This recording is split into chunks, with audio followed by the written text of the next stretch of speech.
आपने देखा होगा कि क्लास के बैक बेंच पर बैठने वाले स्टूडेंट्स को अक्सर लोग सीरियस नहीं लेते। टीचर को लगता है ये पढ़ाई में कमजोर है, ये सिर्फ मजाक करते हैं, इनका फ्यूचर कुछ खास नहीं होगा। लेकिन सच ये है, कई बार बैक बेंचर्स के अंदर एक ऐसी इंटेलिजेंस होती है जो किताबों के मार्क्स से भी अलग होती है। एक ऐसी इंटेलिजेंस जो अक्सर लोगों को दिखाई ही नहीं देती। आज हम इसी हिडन इंटेलिजेंस के बारे में बात करेंगे। नंबर 1, बैक बेंचर्स ऑब्जर्वर्स होते हैं। फ्रंट बेंचर्स ज्यादातर समय टीचर और बोर्ड पर फोकस्ड रहते हैं, लेकिन बैक बेंचर्स अक्सर पूरी क्लास को ऑब्जर्व करते हैं।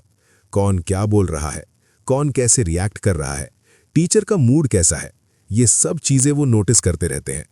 साइकोलॉजी में इसे ऑब्जर्वेशन इंटेलिजेंस कहा जाता है। इसलिए कई बैक बेंचर्स लोगों को जल्दी समझ लेते हैं, कौन जेन्युइन है और कौन सिर्फ दिखावा कर रहा है। यही एबिलिटी आगे लाइफ में लीडरशिप और डिसीजन मेकिंग में बहुत काम आती है। नंबर 2, बैक बेंचर्स क्रिएटिव होते हैं। अगर आपने कभी बैक बेंचर्स की नोटबुक देखी हो तो उसमें आपको सिर्फ नोट्स नहीं मिलेंगे, कई बार उसमें drawings, funny sketches, ideas, random thoughts भी मिलेंगे। क्यों? क्योंकि उनका माइंड सिर्फ किताबों में बंद नहीं होता, वो नई चीजें सोचने में ज्यादा कंफर्टेबल होते हैं। दुनिया के कई सक्सेसफुल एंटरप्रेन्योर्स और क्रिएटर्स भी स्कूल में बैक बेंचर्स ही थे, क्योंकि क्रिएटिविटी अक्सर वहीं पैदा होती है जहां माइंड को थोड़ा फ्रीडम मिलता है। नंबर 3, रिस्क लेने की हिम्मत। फ्रंट बेंचर्स अक्सर सेफ पाथ फॉलो करते हैं, उन्हें मार्क्स और रूल्स का प्रेशर होता है, लेकिन बैक बेंचर्स रिस्क से नहीं डरते।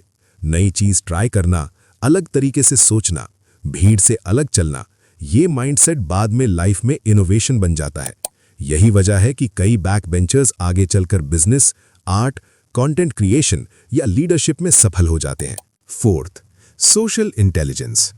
बैक बेंचर्स की एक खास बात होती है, उनका फ्रेंड सर्कल स्ट्रांग होता है। वो लोगों से जल्दी कनेक्ट कर लेते हैं। मजाक करना, माहौल हल्का बनाना, दोस्तों को कंफर्टेबल फील कराना, ये सब स्किल्स किताबों में नहीं सिखाई जाती, लेकिन यही स्किल्स लाइफ में नेटवर्किंग और कम्युनिकेशन में सबसे ज्यादा काम आती हैं।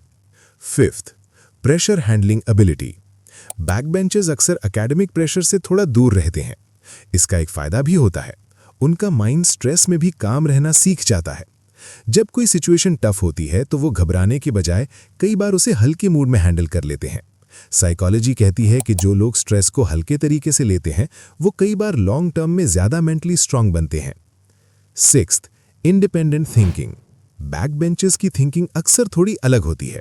वो हर चीज ब्लाइंडली एक्सेप्ट नहीं करते। कई बार वो सोचते हैं, क्या सच में यही सही तरीका है?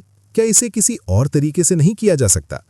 यही क्वेश्चन करने की आदत कई बार बड़े आइडियाज की शुरुआत बनती है। दुनिया के कई इनोवेटर्स और क्रिएटर्स भी ऐसे ही थिंकर्स थे जो हर चीज को अलग नजर से देखते थे। लेकिन यहां एक बात समझना भी जरूरी है, बैक बेंचर होना कोई गारंटी नहीं है कि कोई ऑटोमेटिकली इंटेलिजेंट होगा। अगर कोई सिर्फ टाइम वेस्ट करता है, पढ़ाई से पूरी तरह दूर भागता है और अपनी एबिलिटीज को डेवलप ही नहीं करता, तो फिर वो हिडन इंटेलिजेंस भी धीरे धीरे हो सकती है। असल में फर्क सिर्फ बेंच का नहीं होता, फर्क होता है माइंडसेट का। फाइनल थॉट, क्लासरूम में अक्सर इंटेलिजेंस को सिर्फ मार्क्स से मेजर किया जाता है, लेकिन असली दुनिया में इंटेलिजेंस कई तरह की होती है। Observation, creativity, risk taking, social understanding और इंडिपेंडेंट थिंकिंग। कई बार यही क्वालिटीज क्वाइटली बैक बेंच पर बैठी होती हैं और लोग उन्हें नोटिस ही नहीं करते। इसलिए अगर आप कभी बैक बेंचर रहे हैं तो खुद को कम मत समझिए, क्योंकि कई बार क्लास के लास्ट बेंच पर बैठा हुआ स्टूडेंट लाइफ की रेस में सबसे आगे निकल जाता है।